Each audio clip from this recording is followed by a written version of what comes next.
Hello and welcome to episode 4 of the official Gridiron Entertainment podcast, the podcast where we talk about football and football only. I'm with Omar.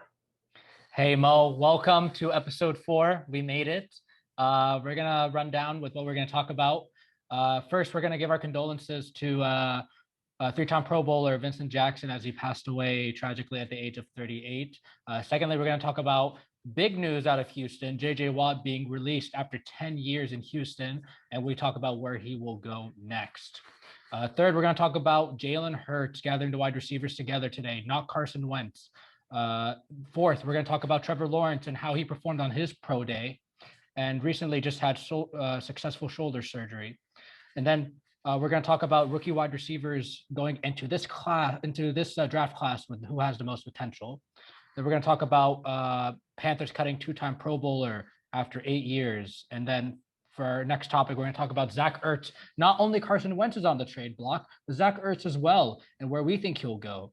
And then we're going to talk about the Bears as our need, as we're going to go through every week. We're going to talk about a team with needs going into this coming draft. And then we're going to talk about the hardest position to play in football. Mo, how are you doing today? I'm very good. How about you? I'm doing great. I cannot complain, brother. We're going to start off the show with our condolences to three-time Pro Bowler Vincent Jackson, former Chargers and Bucks wide receiver found dead in a hotel.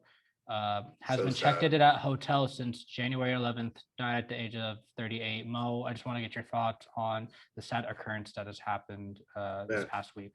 Tragedy. It's a tragedy. He was a beast too, man. Like, I remember watching him a lot. He was with the Chargers. He killed it. Very underrated receiver. He was a really good, 50-50 jump ball receiver as well. And, man, it's really sad. CTE isn't a joke.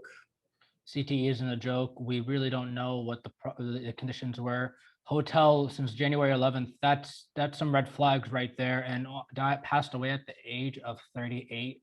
You got to wonder, is this CTE, mental health? It's really important to check on that, as not only as players, but as people like me and you, Mo. So our condolences to the family, and we'll be praying for them as they go through this tragic time. Moving on to our next topic on the show, we have breaking news. Houston, we have a problem. J.J. Watt has requested his release. Yep. And after 10 years with Houston, he has gotten it. Mo, where do you think J.J. will go next?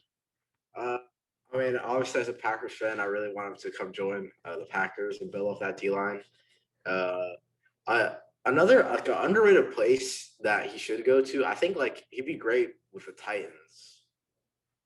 I also think the Titans would be a bad spot. I'm thinking Indy as well. I'm saying the Bills as well. The Bills wouldn't be a bad spot. I mean, J.J. Watt is not the same J.J. Watt he was back in 2015, but the guy can still play.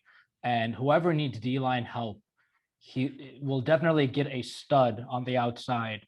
Holding it down in Houston for 10 years, J.J. Watt does deserve the best, and I really do hope that wherever he goes to a championship contending team. It would be cool to see him go back to Green Bay, go back home. Yeah. Another place I could see is maybe the Cleveland Browns, build off that D-line with him and Myles Garrett. Ooh. On both sides. That would be pretty fantastic. And he is actually considering that as an option right now.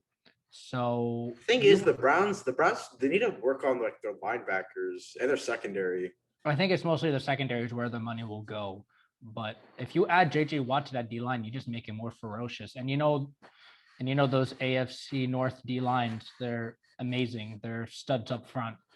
But for JJ, I'm glad that that ownership let him walk. I'm glad that they requested his release. Man, the Texans are such a bad organization. They are a dumpster fire, and now we hope that Deshaun Watson can actually get out of Houston because he deserves to get out of there. Right. Did you see DeAndre Hopkins? He asked for a reunion on Instagram. I actually did see that. Yeah. Arizona wouldn't be a bad spot either, considering that their D-line isn't fantastic besides Chandler Jones. Yeah. So that actually wouldn't be a bad spot. I think anywhere JJ goes that requires, any place that needs a D lineman, like a D end like him. I think he'll whatever they need, they'll benefit. The team will benefit no matter what, wherever he goes. But I know JJ either wants to play with his brother or he wants to go to a contender. And I feel like wherever he goes, he's gonna ball out. exactly. So it's just a matter of where does he go next. And it'll be pretty cool to see what happens in the next few weeks. We're getting close to the draft, and there's going to be a lot of exciting things going into this offseason. I'm very excited to see what happens next with JJ Watt and the rest of these star players that could potentially get traded. Rumor mill's buzzing, man. Yes, sir. All right. Number 3, Jalen Hurts, Eagles quarterback, not Carson Wentz, gathers the wide receivers together. Is Carson Wentz's time done in Philly, Mo? Do you think this is like the that's it? Like that's the mark that ends it, because Jalen Hurts is getting the team together. It looks like Jalen is going to be the starter going into week 1. Yep, definitely. I think Carson Wentz's time in Philadelphia is over. I feel like the way they treated him is kind of like it's disrespectful. Like, cause I'm one of the only ones who think Carson Wentz is still an amazing receiver.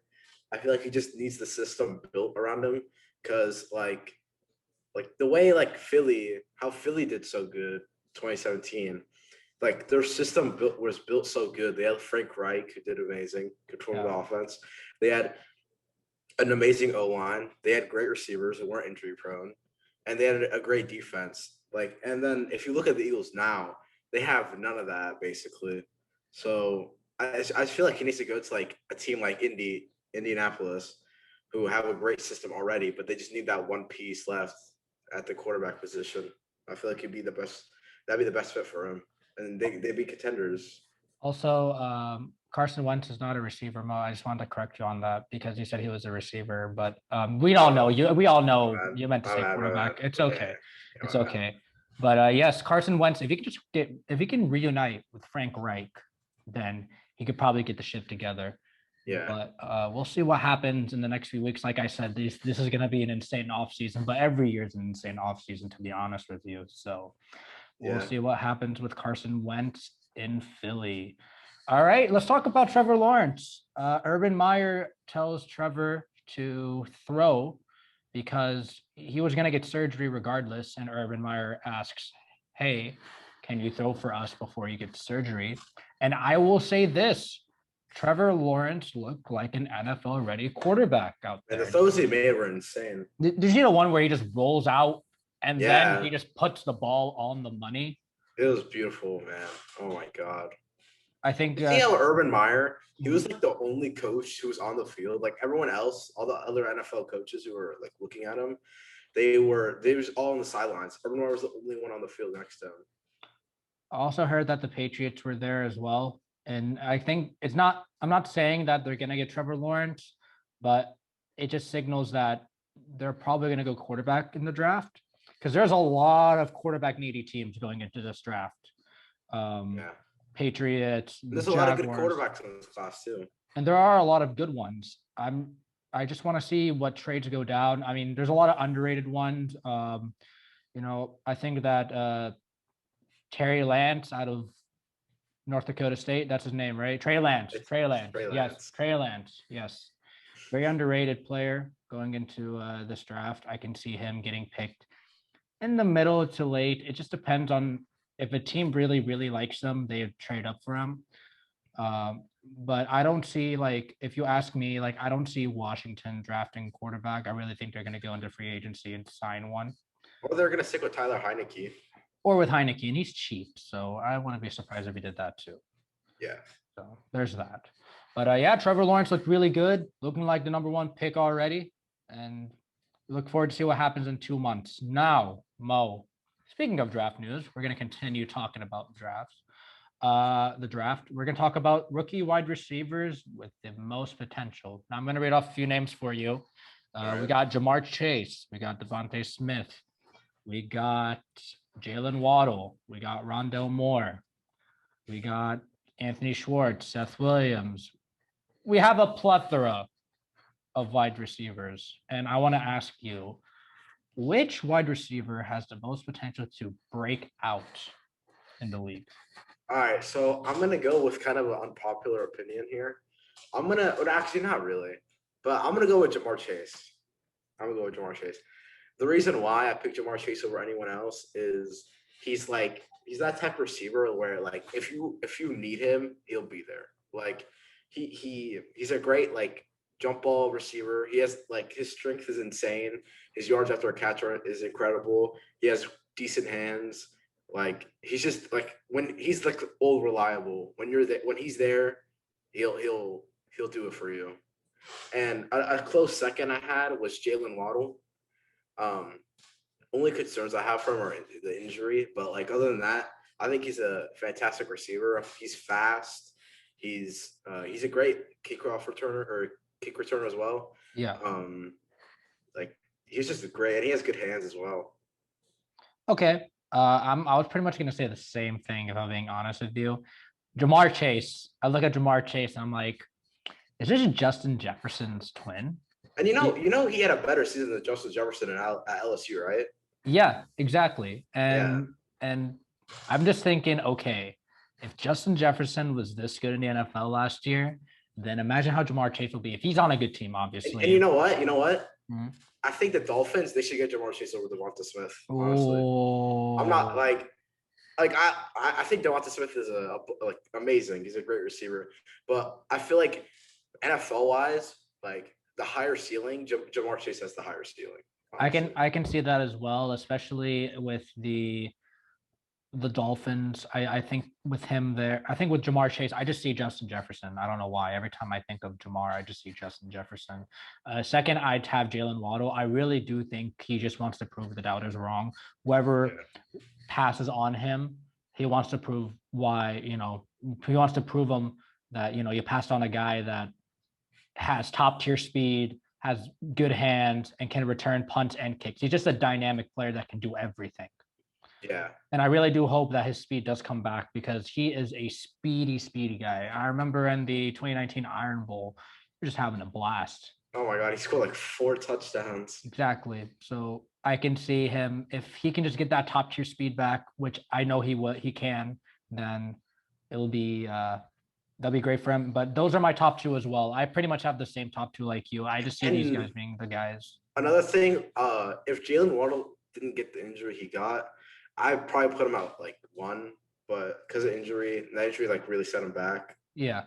But I still think he'll be a great receiver in the future. Absolutely. I hope so. I think so too, to be honest with you. I really do like Jalen Waddle a lot, even though he played for our rival team, but he's still a great player. Going on to next, we got other news. Another defensive tackle released. Panthers cut 2-time Pro Bowler Kawann short after 8 seasons. He signed a 5-year deal and is on the final year of the contract. The Panthers will save $8.6 million. I think that this move was good because the defense is young and they're hungry and they really don't want to spend more money, and they want to just save the cap just in case maybe they can get like Deshaun Watson, but I don't think that's going to happen. But Mo, I want to get your thoughts on Panthers. Panthers cut him short after 8 years. What do you think? What do you think of this move by the Panthers? I mean, I'm not surprised. I think it's a smart move, getting up some cap space.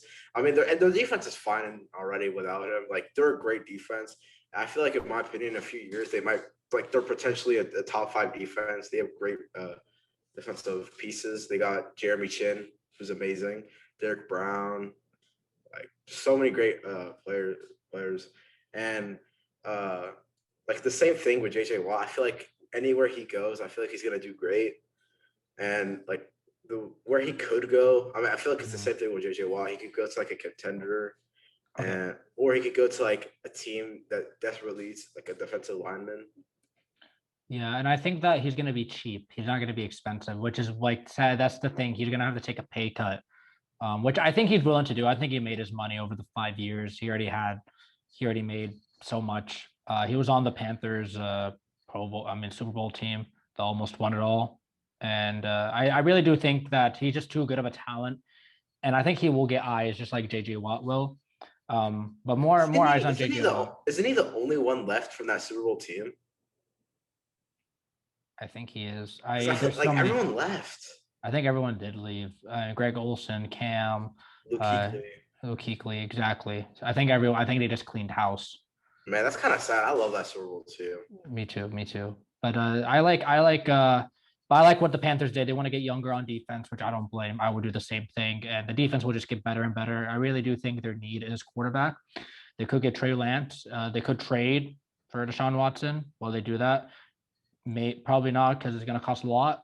But we'll see what happens. I mean, I'm just excited. I'm so happy. Like, I mean, yeah, football season's over, but the off season is even fun as well. Like, just so much goes on. Like the NFL off season is so much fun. It's better than like the college football off season, because I mean, what happens after recruiting? Like you have like spring practice. Like the NFL, you have like trades. Like in college, you can't do trades. Imagine if you could do trades in college. That'd be insane. That'd be crazy. But that's the thing.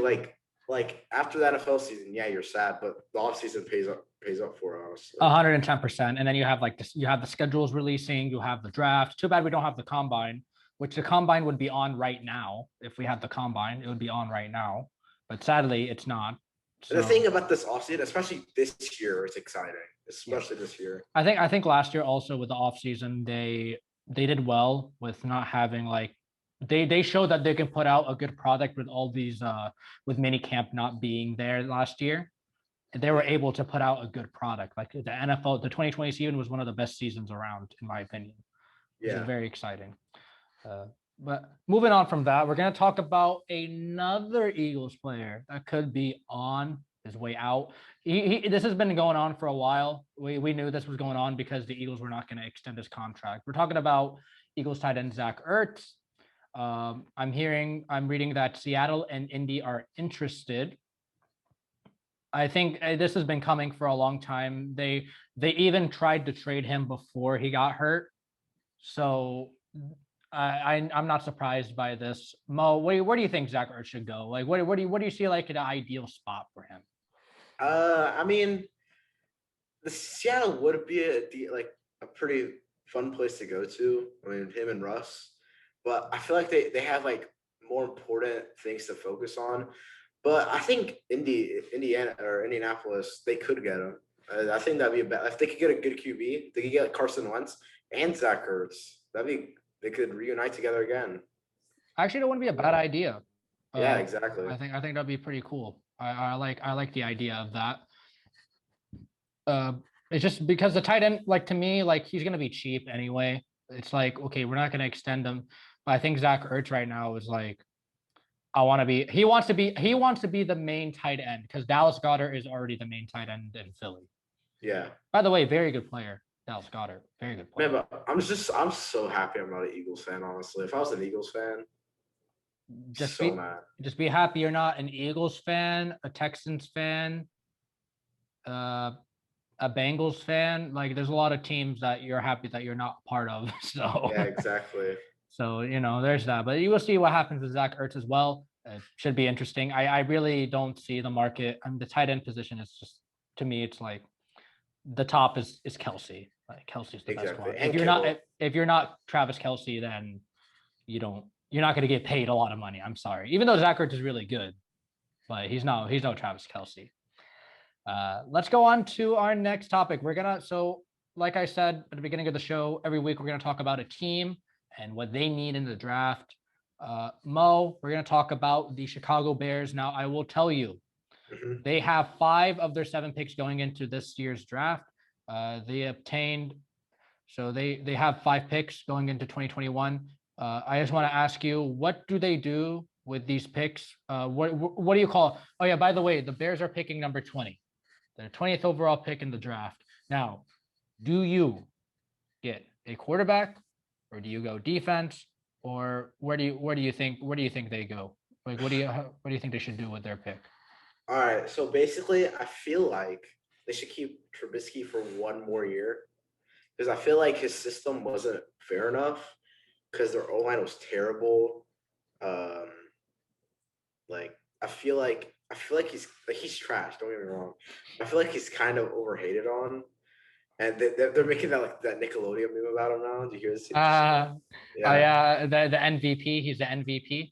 Yeah. So basically, I feel like they should sign him to like a 1 year contract to prove himself one more time.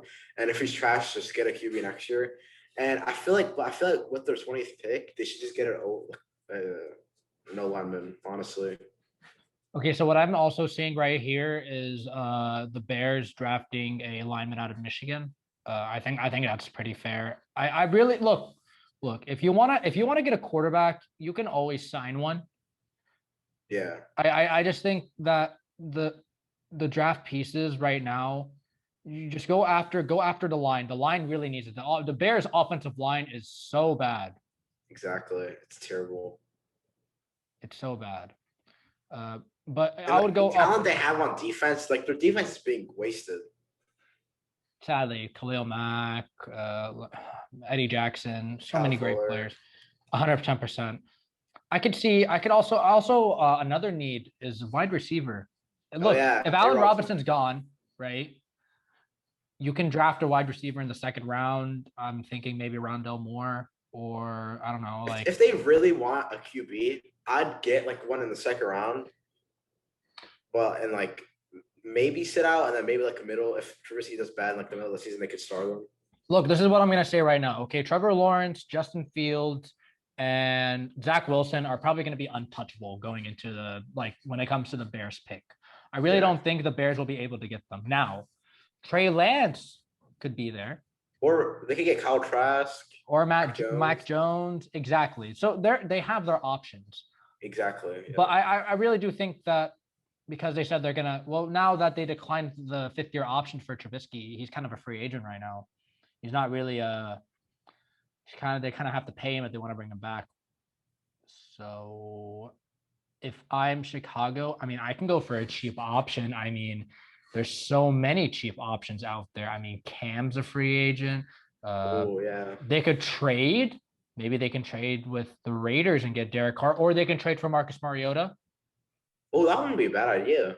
Because I'm hearing, I was listening to some sports radio in Washington because it's where I live, and a lot of the Washington radio hosts are saying we either trade for Deshaun Watson or we trade for Marcus Mariota, and I think Marcus Mariota would be the cheap option. I would go Mariota, to be honest. To be honest, I feel like Mariota deserves a starting spot. I'll tell you what. Look, when you switch your OC every year and your offense is revolved around a running back, what else can you do? I'll give you an example. Alex Smith. He's been in the league. He was with the Niners for how many years? Like 7 years. How many different OCs did he have? I think he had one new one every year. 7. And how is he able to settle into an offense? That's the thing I said about Baker Mayfield. Like, I don't know why people are hating on him when you have 3 different coaches, 3 different offensive coordinators. Like, you can't develop as a QB. You can't develop like with different offensive coordinators with different playbooks. I just don't get how you could develop like that. Exactly, because you're learning a new playbook every year. You know what I'm saying? You're learning a new playbook every year. And learning a playbook takes time. It's not easy. Exactly. And it takes a long time for the defense for the offense to gel. It's not going to be like, oh, week 1, guys, we got it all done. Like the Bucs, right? The Bucs week 1, new quarterback, new offense. Exactly. You know what I mean? Well, not new offense. It's the same offense, but new quarterback, chemistry. You know what I mean? Like you got to get that down. Yeah. So it takes time. But yeah, like I can see the Bears look. It's either the Bears go quarterback or O line, and I really do think they should go O line because for the long run they should go O line. Definitely, you can sign a quarterback, or if you think Trubisky is bad, if he does bad again, you could always just let him go, or you can trade for a quarterback like Mariota. There's that as well, and they could get like a cheap QB. You can trade. I mean, what the Bears have 5 picks going into this draft. They can trade like a 4th round pick to the Raiders for Mariota, to be honest with you. Yeah. You know what I'm saying? Like you can do that. It's possible. It's just, do you want to stick with Trubisky one more year, or do you want to just move on? Let's scrap it. It didn't work out. Let's just draft a quarterback or trade for one, and then we can get O-line in the draft. There's so many options. The Bears can do so much. A receiver, you can go in the 2nd round. There's so many good receivers that are going to be in the 2nd round. I would say Rondell Moore, maybe Anthony Schwartz. So there's just a plethora of talent. Marshall from LSU can also be one. But yeah, I would go. They don't need tight end. They have too many. but I would go O-line, wide receiver, quarterback would be like my main focuses. I think everything else is fine. They should also get a linebacker. They just need another I one. would say one more linebacker as well. But overall, after that, like if you fill those four needs, I think they're good. You know, I think they'll be okay. So that's what we can say about the Bears. Now, Mo, got a funny question to ask you. It's not really a funny question, but I want to ask you, what do you think is the hardest position to play? I'm gonna go first. Okay, All right. look, it's quarterback. Okay. Dang. All right. Do you know why it's quarterback? Learning the playbook. When you Actually, it's lose more the than game, that. when you lose the game, who is the one that is most responsible for why they lost? The QB. Exactly. They're all gonna blame the QB. They're gonna say, Unless they have like a good game, like the defense is bad. like what, like Deshaun Watson in Houston? Yeah, like no one. Whenever the Texans lose, they never blame Deshaun Watson. They never did because Deshaun Watson led the league in passing yards. Exactly. Even JJ Watt apologized, saying, "Oh yeah, I'm sorry, we wasted one of your years." Yeah, Like you know the thing what I about the QB position, like you need to have so much. You need to like have good vision. You need to like read defenses. You need to see like when a quarterback blitz is coming or like when there's pressure. Like there's so much that goes into it. It's insane. And you're pretty much the leader of the offense. You have no quarterback. Well, I mean, that's not true. Like you can have an offense without a quarterback, but I'm saying that with a quarterback, it gives you a better chance to win. Now, the thing you need on the offense is the offensive line. If you don't have an offensive line, a la the Kansas City Chiefs game last the Super Bowl, you have no offense at all, and we saw what happened. So Mo, what do you think is the hardest position to play? Okay, I have a few. Okay. So this isn't the hardest, but one that's really hard is O-line. O-line's very hard to play. Because you need to read the D line, like you need to have the block. You need to give the QB enough time, and if you don't give them enough time, then the play is just done. Basically, it's either a throwaway or a sack. Which position on the offensive line? Just any. Like yeah, okay. They're all equally hard. Okay, especially like, I mean yeah, and then like basically like if you are like what's it called? If there's a sack, it's your fault. Like it's no one but else's but yours. It's like we saw in the Chiefs game. You see the O-line, like it's trash. I feel like O-line is the most underappreciated position in football, and I feel like it's the most important on offense. If you don't have an O-line, you're not gonna win. Simple as that. You're not gonna win. No offense. You have no offensive line. You have no offense. We saw Remmers. You know what I saw? Did you know that Remmers on the Chiefs was also with the Panthers? Yeah. I saw that. I got so mad, and I'm like, how is this guy still on a team? How long do you go to 2 Super Bowl teams and but it's your fault basically in both of them? It's basically his fault. Do you see how many times he got blown up by a guy with 7 fingers? Exactly. And JPP like destroyed that man. Yeah. I'm like, did you not learn the first time in the Super Bowl? Did you not learn your lesson the first time? Exactly. So basically, all right. So QB's another hard one, obviously. Okay. But what I think is the hardest position is corner. Corner is the hardest position in football.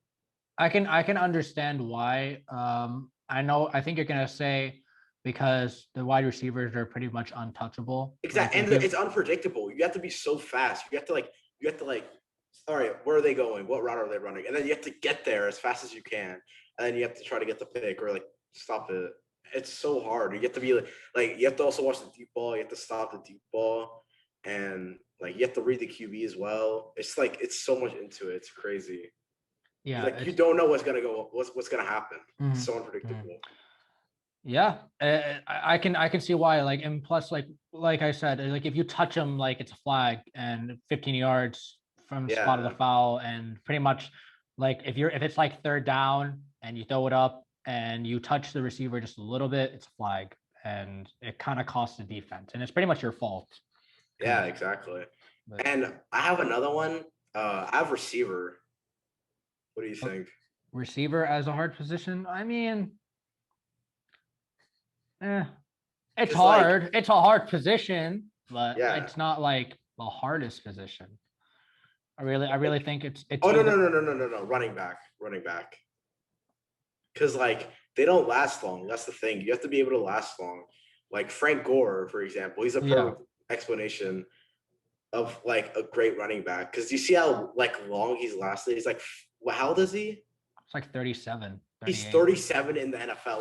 Like running backs don't even last a few years. That's the crazy thing. And he's lasted for that long. Like his mentality or like his work ethic is incredible. And then like it's like you have to like it's crazy, man. Running back is crazy. Running back is a crazy position because like you have like what? So you have your rookie years, like your first 4 years of your contract. If you do really good, you can get another 4-year deal. When you hit like your 30s, it's kind of like, okay, like you're slowing down, unless you're like Adrian Peterson, who I mean, that's also another running back that's been playing. And he's not gonna quit for a long time. He wants to win a ring. I don't blame him. They should all just go to all the old running backs should just go to Tampa Bay. Do you know what the most underrated part of the running back position is? What's that? The pass block. The pass block is the most underrated. It's so underrated. Definitely. No one talks about running backs like pass block. Like, do you see Nick Chubb? He's such a good pass blocker. It's ridiculous. 110%. I agree with that too. Like he is great. Like, and you really do like, so like, let's say like the offensive line doesn't catch like the 5th or 6th guy that's coming in, right? You have the running back that blocks and that pretty much saves the entire play. Exactly. So and another thing that's hard with the running back, like it's the least like valuable position in football. You really don't need a running back to be a good team. You really don't. If you just have a good offensive line and an average running back, the offensive line makes the running back good. 110%. Like you see Christian McCaffrey, like he's just signed a new contract and he gets hurt. That's the thing. That's the thing, and it's not like a good long-term investment. The running back position is not a long-term investment. Like I would rather invest in O-line instead of a running back because that's what makes the running back.